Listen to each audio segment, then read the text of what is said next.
नमस्कार दोस्तों, स्वागत है आपका आज के मुख्य समाचार में, जिसमें सबसे पहली और बड़ी खबर में आपको बताएंगे कि महाराष्ट्र में बीजेपी शिवसेना में घमासान। किरीट सोमैया पर एफआईआर के बाद बोले संजय राउत, देशद्रोही बाप बेटे को जाना होगा जेल। दूसरी बड़ी खबर में जिक्र होगा उत्तर प्रदेश का बीजेपी विधायक के बेटे पर एफआईआर, लूट समेत कई धाराओं के मामले दर्ज।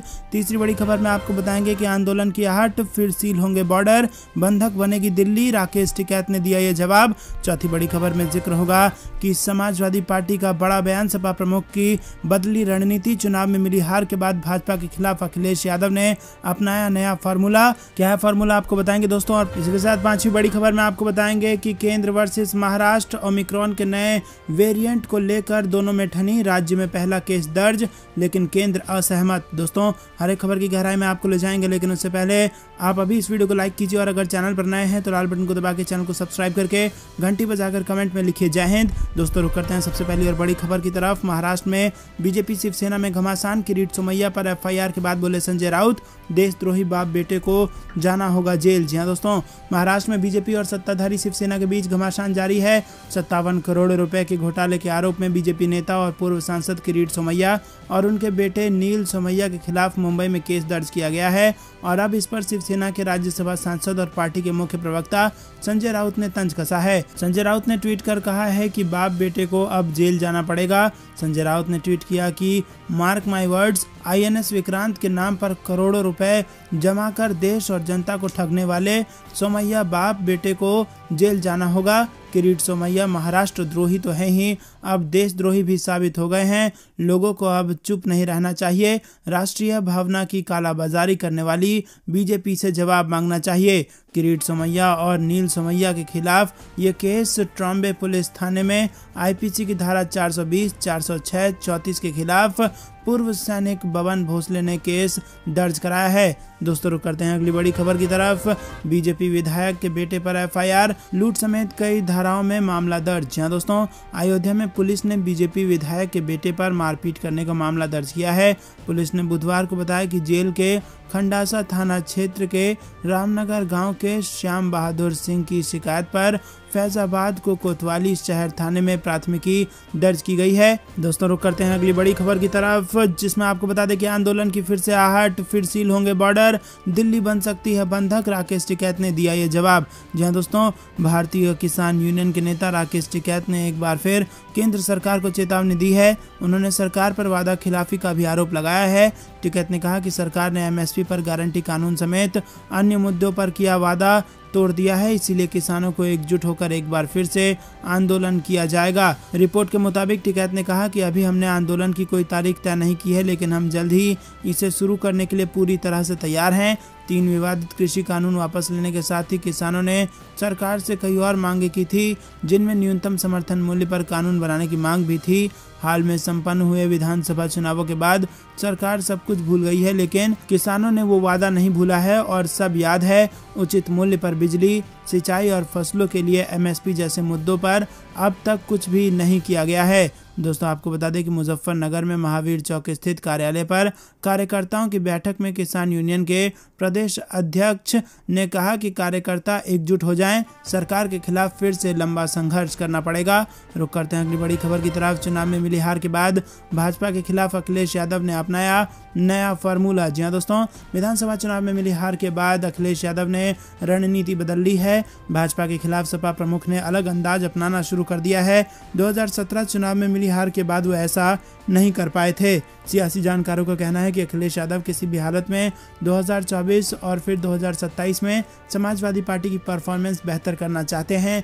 यही कारण है कि इस बार वो अपनी पुरानी गलतियों को दोहराने की भूल नहीं कर रहे हैं। अखिलेश यादव हर मुद्दे पर भारतीय जनता पार्टी की सरकार को घेर रहे हैं। चुनाव परिणाम आने के बाद से वो ट्विटर व अन्य सोशल मीडिया प्लेटफॉर्म पर एक्टिव हैं और हर रोज़ वो कम से कम 2 ट्वीट करते हैं और इसमें अलग अलग घटनाओं के जरिए भाजपा सरकार पर निशाना साधते हैं और यही कारण है कि उन्होंने लोकसभा की सदस्यता छोड़कर यूपी विधानसभा की सदस्यता जारी रखी है। भाजपा ने जिस सोशल मीडिया को हथियार बनाकर 2014, 17, 19 और फिर 2022 में जीत हासिल की, उसे ही अब अखिलेश यादव इस्तेमाल कर रहे हैं। इसी के साथ आपको बता दें दोस्तों कि अखिलेश यादव इसी के सहारे भाजपा के खिलाफ माहौल बना रहे हैं। दोस्तों आपको बता दें कि समाजवादी पार्टी ने अलग अलग मुद्दों पर धरना प्रदर्शन के जरिए बीजेपी सरकार को घेरने का फैसला लिया है और इसके लिए पार्टी के जिला स्तर के नेताओं को भी कहा गया है कि वो छोटी से छोटी घटना को आम लोगों के सामने रखें। दोस्तों रुक करते हैं अगली बड़ी खबर की तरफ। महाराष्ट्र वर्सेस केंद्र, ओमिक्रॉन के नए सी स्ट्रेन को लेकर दोनों में ठनी और राज्य में पहला केस दर्ज, केंद्र असहमत। जहां दोस्तों कोरोना वायरस के नए सी वेरिएंट को लेकर महाराष्ट्र सरकार व केंद्र सरकार आमने सामने आती प्रतीत हो रही है और राज्य सरकार ने बुधवार को देश में पहला सी स्ट्रेन का केस मुंबई में दर्ज किया है। वहीं केंद्र ये मानने को तैयार नहीं है। सी स्ट्रेन ओमिक्रॉन का नया रूप है और इसे वर्तमान में कोविड का सबसे तेजी से फैलाने वाला स्ट्रेन माना गया है। आपको बता दें बृहन मुंबई नगर निगम ने दावा किया है कि देश का पहला एक्साई स्ट्रेन का केस मुंबई में मिला है। दक्षिण अफ्रीका से आई 50 वर्षीय फैशन डिजाइनर पहले महीने पॉजिटिव पाई गई और इसके सैंपल में सी स्ट्रेन मिलने का दावा किया गया है। वहीं केंद्र सरकार का कहना है कि जांच गलत है। उक्त महिला 27 अप्रैल को पॉजिटिव मिली थी और उसका लैब सैंपल मुंबई के कस्तूरबा हॉस्पिटल की लैब में जीनोम सीक्वेंसिंग के लिए भेजा गया था। महाराष्ट्र सरकार ने कहा कि वैश्विक जीनोमिक डाटा ने उक्त महिला के सैंपल में सी मिलने की पुष्टि की है। दोस्तों रुक करते हैं अगली बड़ी खबर की तरफ। महंगाई के खिलाफ कांग्रेस का धरना प्रदर्शन, गहलोत पायलट गुट ने एक मंच से मोदी सरकार पर साधा निशाना। राजस्थान प्रदेश कांग्रेस कमेटी ने देश में लगातार बढ़ती तेल की कीमत और महंगाई को लेकर जयपुर में धरना प्रदर्शन किया। धरना प्रदर्शन में गहलोत और पायलट गुट ने एक मंच से मोदी सरकार पर जमकर निशाना साधा। धरना प्रदर्शन में पीसीसी चीफ गोविंद सिंह डोटासरा, पूर्व डिप्टी सीएम सचिन पायलट, मंत्री ममता भूपेश, भजन लाल जाटव जैसे कई बड़े नेता मौजूद थे और कांग्रेस के सभी वक्ताओं ने महंगाई के लिए मोदी सरकार पर जमकर निशाना साधा। रुक करते हैं अगली बड़ी खबर की तरफ। मायावती का बयान, बोली आवश्यक वस्तुओं की बढ़ती कीमतों के कारण जनता घुट घुट कर जीने को है मजबूर। जहां दोस्तों बहुजन समाज पार्टी मुखिया मायावती ने एक बार फिर महंगाई को लेकर सरकार पर निशाना साधा और कहा कि जनता अब पेट्रोल, डीजल व रसोई गैस आदि आवश्यक वस्तुओं की बढ़ती कीमतों के कारण घुट घुट कर जीने को मजबूर है।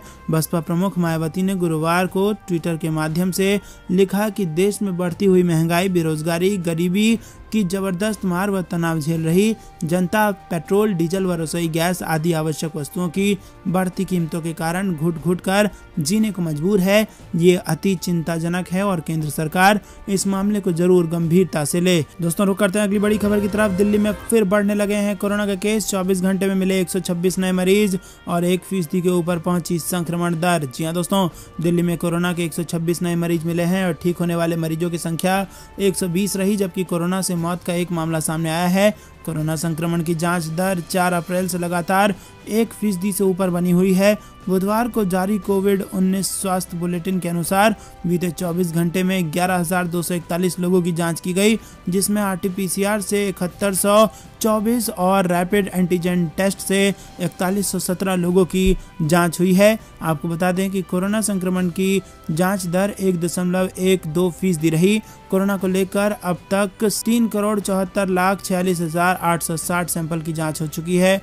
होम आइसोलेशन में कोरोना के 353 मरीजों का उपचार जारी है, जबकि अस्पताल में कोरोना संक्रमित व संदिग्ध मरीज मिलाकर कुल 39 मरीज इलाज के लिए भर्ती हैं, जिसमें 25 संदिग्ध मरीज हैं। कोविड केयर सेंटर और कोविड हेल्थ सेंटर में एक भी मरीज नहीं है। ऑक्सीजन सपोर्ट पर मरीजों की संख्या 5 है। आईसीयू में 1 मरीज और वेंटिलेटर पर भी 1 मरीज भर्ती है। अलग अलग अस्पतालों में 9,706 बेड खाली हैं।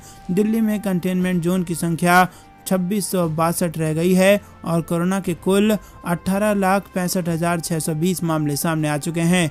दोस्तों रुक करते हैं अगली बड़ी खबर की तरफ। बीजेपी के बर्थडे पर अखिलेश यादव का बड़ा हमला, लोकतंत्र की सीरियल किलर और वोट लूट में एक्सपर्ट बताया। जी हाँ दोस्तों, उत्तर प्रदेश के पूर्व मुख्यमंत्री और समाजवादी पार्टी अध्यक्ष अखिलेश यादव ने भारतीय जनता पार्टी पर बड़ा हमला किया है। सपा अध्यक्ष ने पंचायत और विधान परिषद चुनाव में गड़बड़ी का आरोप लगाते हुए भाजपा को लोकतंत्र का सीरियल किलर बताया है। उन्होंने उन्होंने महंगाई को लेकर भी निशाना साधा तो बीजेपी की नई टोपी पर चुटकी भी ली है। अखिलेश यादव ने कन्नौज में कहा कि बीजेपी लोकतंत्र की सीरियल किलर है। लोकतंत्र में वोट कैसे लूटा जाता है, भाजपा उसकी एक्सपर्ट बन गई है। कन्नौज में कई साथी पर्चा नहीं भर पाए थे। एटा में पुलिस कप्तान और डीएम ने मिलकर पर्चा नहीं भरने दिया। फर्रुखाबाद के साथियों के साथ ही यही हुआ। दोस्तों, रुक करते हैं अगली बड़ी खबर की तरफ। जुमलेबाजी रह जाती है योजनाएं, ऐलान से पहले बजट की भी सोचें। सुप्रीम कोर्ट ने दिखाया सरकारों को आईना। जहां दोस्तों, सुप्रीम कोर्ट ने सरकारी योजनाओं के ऐलान और उनके प्रभावी अमल में बड़ा अंतर होने को लेकर सरकारों को आईना दिखाया है। अदालत ने कहा कि सरकार को किसी भी योजना का ऐलान करने से पहले उसके वित्तीय प्रभावों के बारे में सोचना चाहिए। कोर्ट ने शिक्षा का अधिकार अधिनियम का हवाला देते हुए कहा कि ये एक उत्कृष्ट उदाहरण है जहां एक अधिकार बना दिया गया है लेकिन स्कूल कहां है। जस्टिस यू ललित की अगुवाई वाली बेंच ने प्रताड़ित महिलाओं को कानूनी सहायता प्रदान करने के लिए बुनियादी ढांचा विकसित करने की मांग वाली याचिका पर सुनवाई करते हुए ये बात कही है। शीर्ष न्यायालय ने कहा कि हम आपको सलाह देंगे कि जब भी आप इस प्रकार की योजनाओं या विचारों के साथ आते हैं तो हमेशा वित्तीय प्रभावों को ध्यान में रखें। पीठ में न्यायमूर्ति एस आर भट्ट और न्यायमूर्ति पी एस नरसिम्हा भी शामिल हैं।